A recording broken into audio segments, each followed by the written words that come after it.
दोस्तों, पहलगाम आतंकी हमले के विरोध में भारत सिंधु जल समझौता से पीछे हटा तो पाकिस्तान ने इसे अपने देश के खिलाफ युद्ध करार दिया। जवाबी एक्शन में पाकिस्तान के पीएम शहबाज शरीफ ने भारत के साथ साल 1971 के युद्ध के बाद हुए शिमला समझौता सहित तमाम द्विपक्षीय समझौता को सस्पेंड कर दिया। तो करने से भारत को नुकसान नहीं है, भारत को और फायदा ही है। सवाल आपके मन में अगर ये उठ रहा हो कि शिमला समझौता क्या है, तो इसके लिए हमने दूसरी वीडियो बनाई है, आप उसे आराम से देख सकते हैं। विस्तार से हमने आसान भाषा में बता दिया। लेकिन इसमें हम ये बात करेंगे कि शिमला समझौता से पाकिस्तान को फायदा होगा या भारत को। शिमला समझौता से पीछे हटकर पाकिस्तान ने अपने ही पैर पर कुल्हाड़ी मारने से ज्यादा कुछ नहीं किया है। अब जरा इसे लालच के चक्कर में पाकिस्तान ने भारत को पाकिस्तान अधिकृत कश्मीर यानी कि पीओके को भारत में मिलाने का एक मौका दे दिया है, बड़ा मौका। कैसे दे दिया है ये आपको समझाते हैं विस्तार से। शिमला समझौता में जो बात हुई थी उसका ग्लिम्स समझिए। मतलब था, शिमला समझौता जुलाई 1972 में बांग्लादेश को अलग देश बनाने के तुरंत बाद भारत पाकिस्तान के बीच में हुआ और तत्कालीन प्रधानमंत्री इंदिरा गांधी और पाकिस्तान के तत्कालीन राष्ट्रपति जुल्फिकार अली भुट्टो ने इस पर साइन किया। समझौते में कहा गया कि दोनों देश जम्मू कश्मीर विवाद को द्विपक्षीय वार्ता के माध्यम से बिना किसी तीसरे पक्ष के मध्यस्थता से हल करेंगे। अब इस समझौते में नियंत्रण रेखा एलओसी को सम्मान देने और इसे बदलने के लिए बल प्रयोग से बचने के लिए सहमति बनी। दोनों देश एक दूसरे के क्षेत्रीय अखंडता और संप्रभुता का सम्मान करेंगे और आपसी हितों के लिए सहयोग बढ़ाएंगे, ये बात कही गई। समझौते में यह भी कहा गया 1971 युद्ध के दौरान जो पकड़े गए युद्धबंदी हैं उसके रिहाई और युद्ध से उत्पन्न अन्य मुद्दों को हल करने की भी रेखा खींची गई। समझौता तोड़ने के पीछे पाकिस्तान का जो लालच है, एक तो पहले आतंकी हमला करता है, उसके बाद गिदड़ भभकी देता है। शिमला समझौता के पीछे जो हटने से पाकिस्तान जम्मू कश्मीर का मुद्दा संयुक्त राष्ट्र यानी यूएन सहित अन्य अंतर्राष्ट्रीय मंचों पर ले जाने के लिए आजाद जरूर हो जाएगा, लेकिन सुनेगा कौन।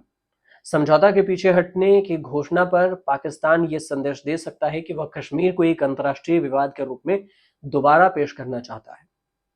पाकिस्तान संयुक्त राष्ट्र सुरक्षा परिषद के साल 1948 और 1949 के प्रस्ताव के तहत जम्मू कश्मीर के मुद्दे को सुलझाने के लिए अंतर्राष्ट्रीय मंच पर उठा सकता है। और इस पर भारत यह कहकर पाकिस्तान को बार बार चुप करा देता था और है कि शिमला समझौते के तहत कोई बाहरी देश या संगठन जम्मू कश्मीर के मुद्दे पर मध्यस्थता नहीं कर सकता। अब ऐसा माना जा रहा है कि पाकिस्तान ने इस समझौते से पीछे हटकर अपने ही पैर पर कुल्हाड़ी मार ली है। क्यों?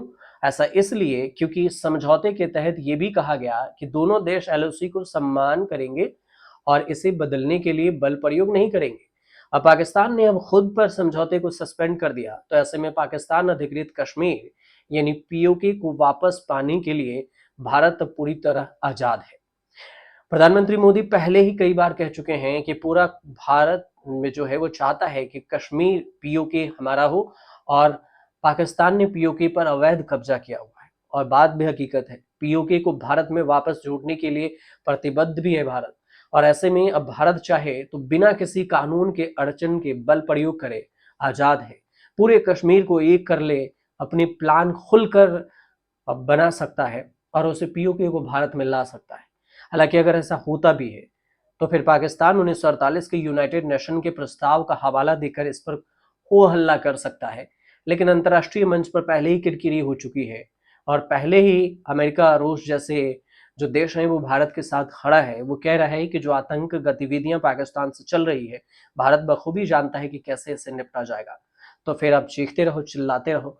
अच्छा मौका है कि भारत, अगर टेररिस्ट का इस्तेमाल पाकिस्तान ने किया है पहलगाम में और 28 लोगों की मौत के घाट को उतारा है आतंकी के सहारे, तो अब भारत को जवाबी कार्रवाई में पीओके भी लेना चाहिए और पाकिस्तान में बैठे जो आतंकवाद है उनके ठिकाने को डिकोड करके हर एक जगह की पहचान करके उसका सर्जिकल स्ट्राइक एक बार फिर करनी चाहिए। उसके बाद पता चलेगा पाकिस्तान को कि भारत में कितना दम है।